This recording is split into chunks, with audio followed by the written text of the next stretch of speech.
Kémy Séba, c'est l'homme qui déchire les passeports et défie les métropoles. Il vient de tomber.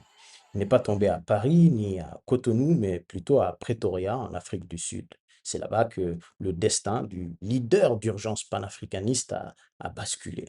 Est-ce un simple contrôle administratif ou le prélude à une extradition historique? Eh bien, le flou entoure entièrement cette arrestation. Aujourd'hui, on ne parle plus d'un simple fait divers, on parle d'un séisme diplomatique qui fait trembler les chancelleries de plusieurs capitales. L'arrestation a eu lieu non pas à l'aéroport cette fois-ci, mais à l'occasion, comme le révèle la police locale sud-africaine, d'une opération d'infiltration dans un centre commercial de Pretoria. C'est une scène digne d'un véritable film d'espionnage. Kemi Seba aurait tenté de quitter clandestinement le territoire sud-africain et d'aller vers le Zimbabwe accompagné de son fils majeur. Pour quelle destination? Cela reste complètement inconnu, mais c'est véritablement le timing de toute cette affaire qui interroge la plupart des observateurs. Pourquoi un homme de la stature de Kemi Seba choisirait-il de sortir par une voie illégale? Il était d'ailleurs peut-être à deux doigts de réussir sa sortie avant que le filet ne se referme. C'est donc un coup coordonné à la dernière minute, in extremis, en Afrique du Sud. Que faisait-il en Afrique du Sud? Était-ce une mission secrète dans le Limpopo? En tout cas, d'après les informations dont nous disposons, Kemi Seba était allé rencontrer les leaders de l'organisation Economic Freedom Fighters, les combattants pour la liberté économique, abrégé en EFF. Les combattants de la liberté économique sont dirigés par le charismatique Julius Malema, avec lequel donc Kemi Seba n'a pas hésité à s'afficher. Malema, d'ailleurs, de son côté, vient d'être condamné pour avoir tiré une arme de guerre en plein meeting. Il a reçu une condamnation de 5 ans de prison et c'est précisément vers sa région natale, le Limpopo, qu'on raconte que Kemi Seba se dirigeait pour s'échapper. La connexion est donc trop forte pour être une simple coïncidence. En tout cas, euh, dépourvu de la nationalité française depuis le retrait de son passeport et de sa nationalité, eh bien, Kemi Seba semble chercher une nouvelle base arrière. L'Afrique du Sud, pilier de l'organisation des BRICS, était le terrain idéal pour financer son combat peut-être et trouver une terre d'asile.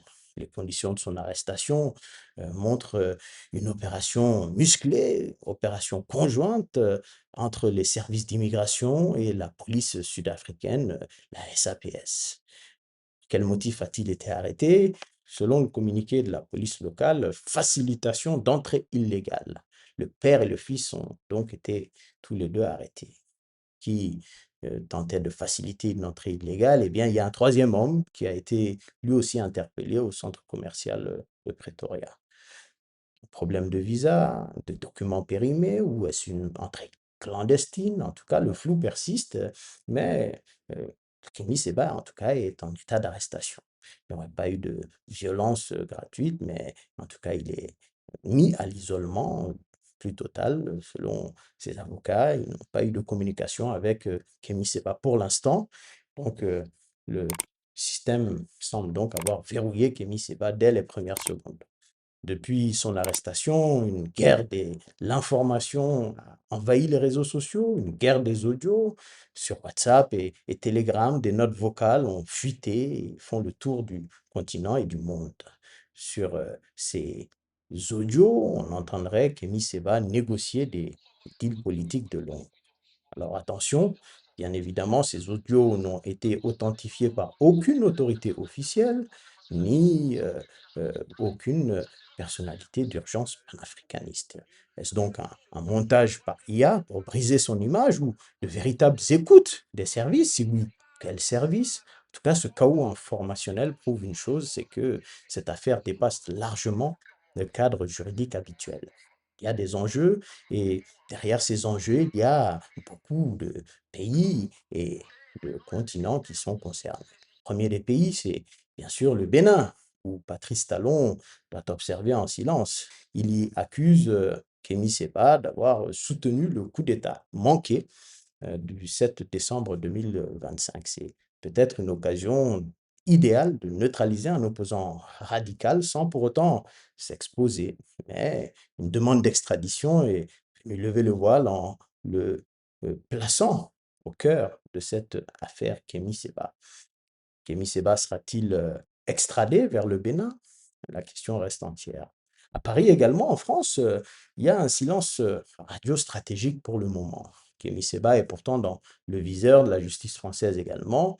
Et en réalité, ce qu'on peut croire et imaginer, c'est que eh bien, Paris doit bien se satisfaire que ce soit une police africaine qui ait mis la main sur Kémy Séba. En Afrique du Sud, même chose, un débat majeur. Cyril Ramaphosa est au pied du mur entre la condamnation de son rival Julius Malema et la pression des panafricanistes qui observent la situation sud-africaine. Eh bien, livrer Kémy Séba pourrait être perçu comme une forme de trahison de la cause panafricaniste, mais en même temps, le garder en fait un cauchemar diplomatique au vu de tous les pays qui s'intéressent à Kémy Séba. Et bien sûr, il n'y a pas que le Bénin, la France et l'Afrique du Sud, il y a également l'AES. Et dans l'AES, pour le Mali, le Burkina et le Niger, Kémy Séba reste un allié important. Sa détention est vue notamment par la jeunesse, une partie de la jeunesse sahélienne, comme étant une agression contre une voie de souveraineté du continent. C'est donc un enjeu extrêmement complexe, sans compter Moscou également, où la Russie, elle aussi, a eu à entretenir un certain lien avec Kémy Séba, qu'il soit un lien direct ou indirect, personne ne saurait le savoir. En tout cas, certains audios indiquent que Kémy Séba aurait ses contacts là-bas aussi. Donc une affaire tentaculaire.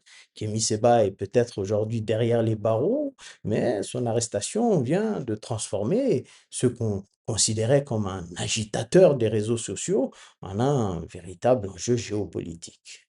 L'Afrique du Sud tiendra-t-elle tête à toutes ces demandes ou cédera-t-elle à la pression? Eh bien, c'est une question à laquelle je vous invite à répondre en commentaire. Si vous avez aimé cette vidéo, si vous voulez nous encourager dans ce sens-là, je vous invite à aimer cette vidéo, à vous abonner à notre page aussi et à partager son contenu avec votre audience. Je vous remercie et je vous dis à très bientôt.